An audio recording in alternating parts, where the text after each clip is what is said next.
I myself had a stroke. I was involved in an auto accident. I was hit at 55 miles an hour plus. Several years later, I had some surgeries done, sinus surgeries, and I always asked to get the MRI, so I have them. Sure. And lo and behold, it showed that I had a stroke in a certain part of the brain, the parietal area, and that was the area that I had problems, one of the areas that I had problems after I went through the auto accident. You could talk to me. It was a mini stroke and you never really noticed it at the time? No. Well, I did notice it.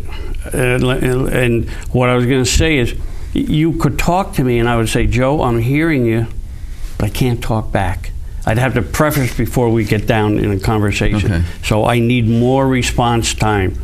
So I recognize that, but coincidentally, I had a CAT scan and MRI shortly after the accident, and things were, quote, fine. They didn't find anything, which is really important. Not finding anything doesn't mean everything is fine. The absence of evidence doesn't mean it's not there. Has the Will Smith movie Concussion increased awareness of this problem and the dangers of a concussion, or as you prefer using the word, brain injury? I would say most definitely.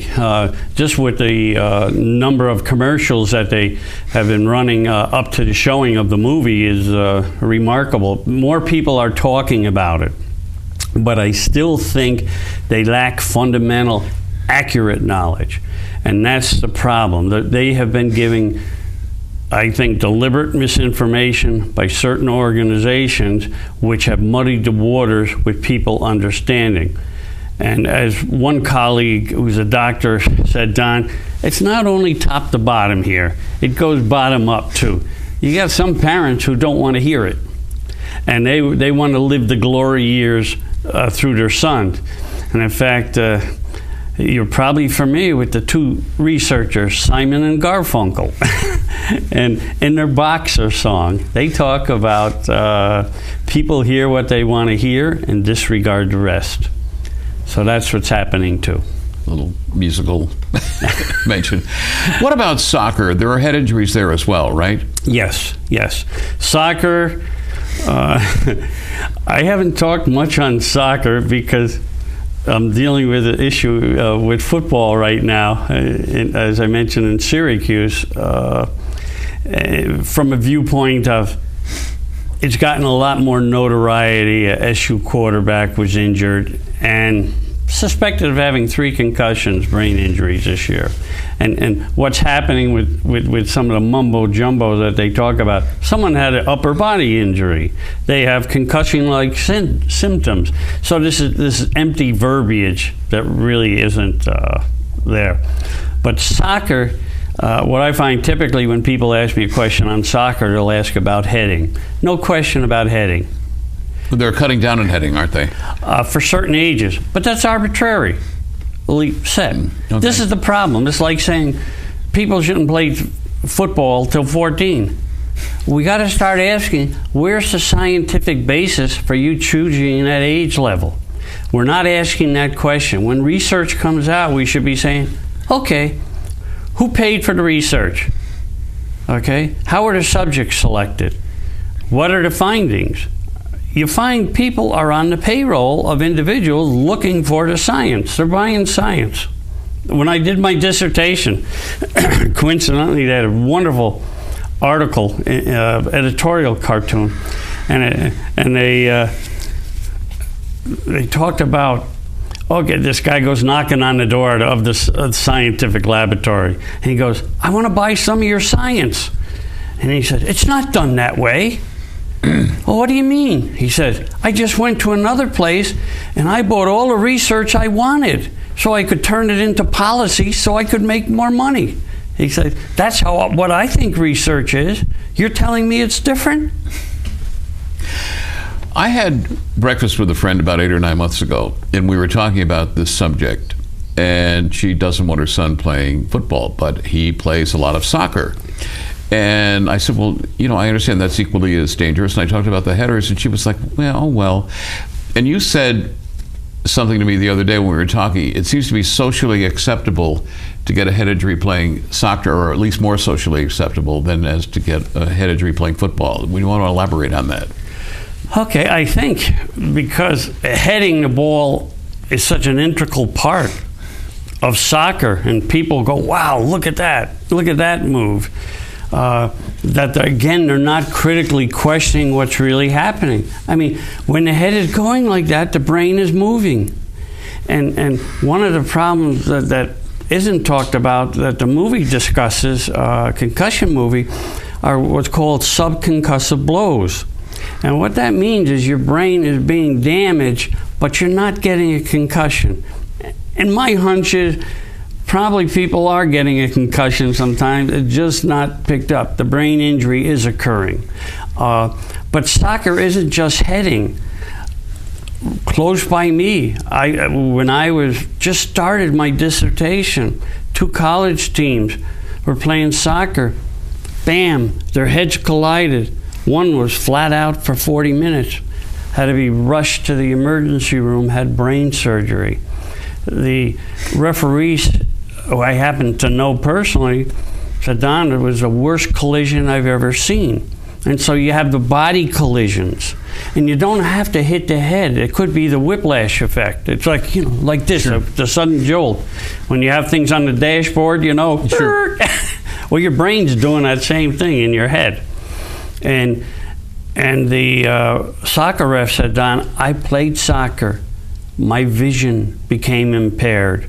I have to have a prism in my glasses in order to somewhat correct it. And very frankly, I get double vision sometimes when I am very tired.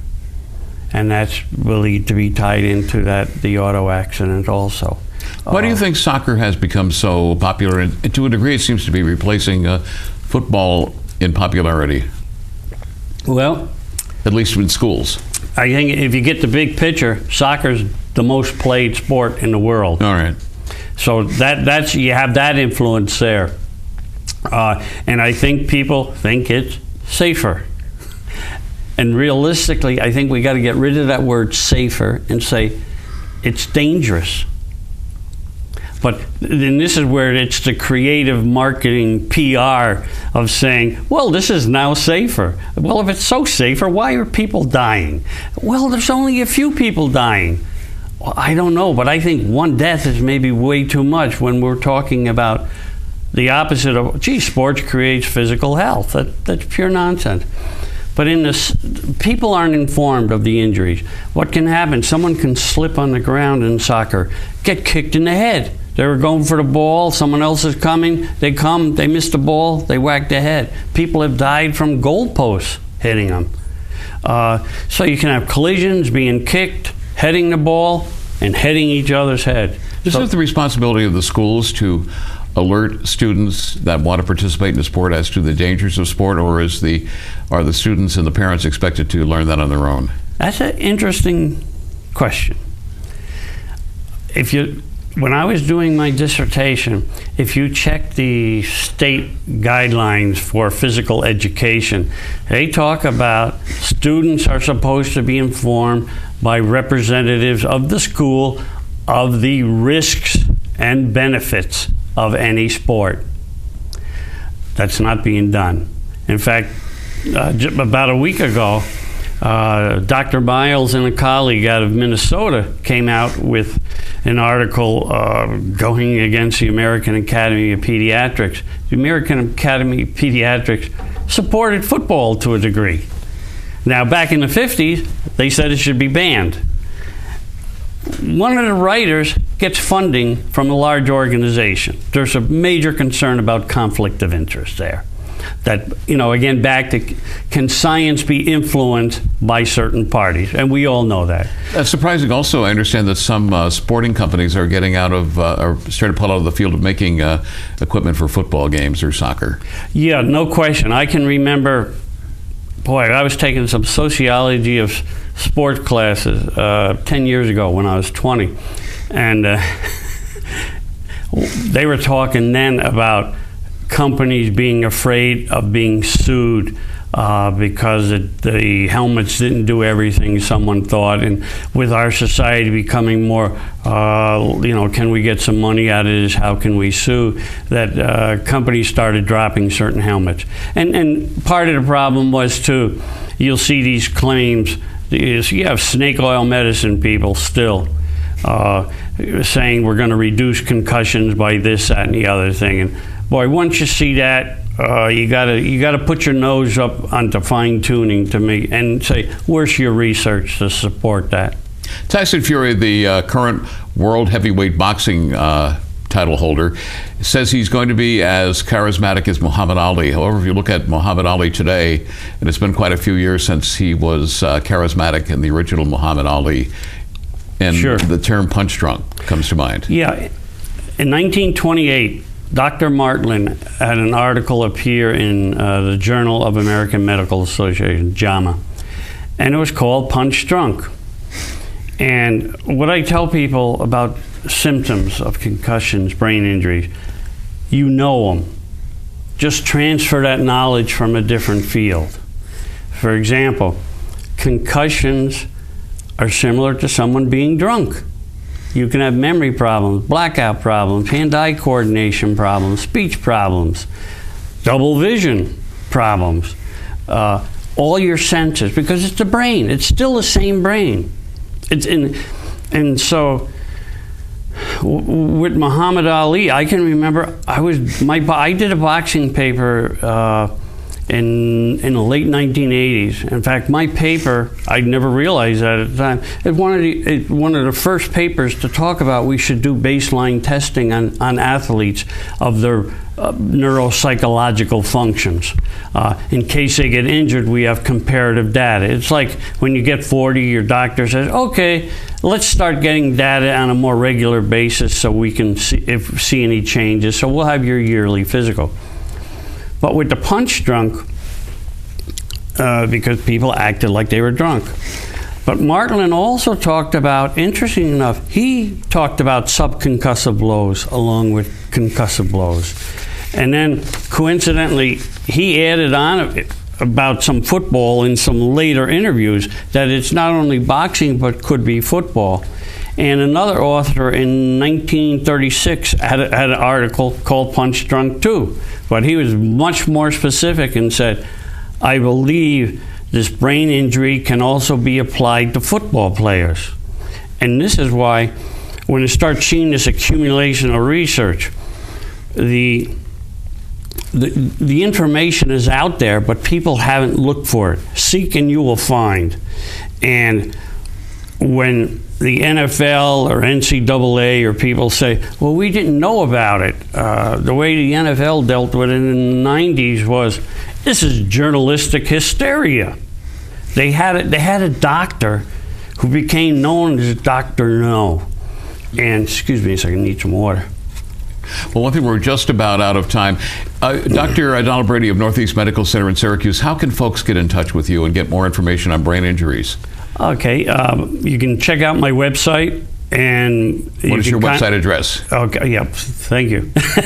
donbrady.com. And my email is don@donbrady.com. Or folks can contact you at the Northeast Medical Center in Syracuse? Right. If you just Google my name, you'll be able to find the information. Well, Dr. Brady, I want to thank you so much for joining us today, and we've all learned a lot about concussions, or as you say, brain injuries. I'm Joe Kahn, and play sports safe, and have a wonderful day. Thanks, Joe. Thank you. Appreciate it.